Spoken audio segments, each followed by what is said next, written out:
All right, this is what you have to be excited about this week. Are you ready? I'm sensing you are. I'm really sensing you'd wished I hadn't even asked and that I'd just go ahead with it.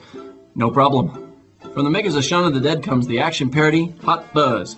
I'm just realizing right now what a rare thing it is for me to be happy with a new film. I'm so used to criticizing films, I don't even think I know what to say when I like one. I foresee a lot of other people laughing, I can tell you that. That's about it. I guess I can tell you another one of Lawrence Kasdan's sons is making a movie. John Kasdan's new film is called In the Land of Women.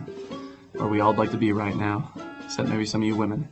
But it will do well with young audiences, not especially overwhelmingly great with critics, but most importantly, it will reside as a classic in the Kasdan collection in the Cinema Psychics home library. That's right, my home library.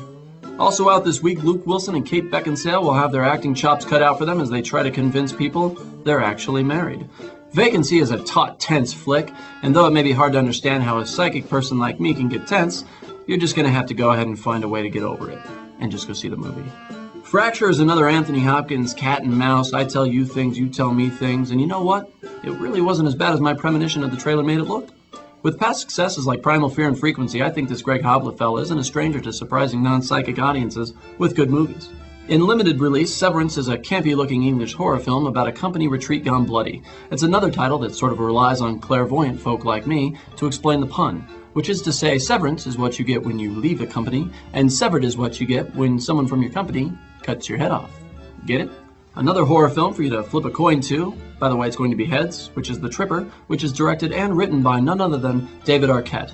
A Ronald Reagan mask-wearing murderer is cutting his way through a bunch of tripping hippies, gives its meaning to yet another psychically translated pun-laden title. And lastly, a French film from the director of The Dinner Game. Not that any of you actually saw that one, and none of you ventured to see The Valet either, but let me tell you, you don't know what you're missing. No, really, you don't know what you're missing, because you don't know. If you knew, you wouldn't be missing it. Foresee what I mean?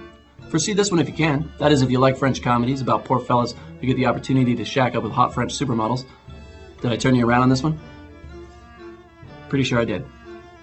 This is all this week. I'm Charlie Becker, Cinema Psychic. Je vous prévois le vendredi prochain. I'm sensing the show is over.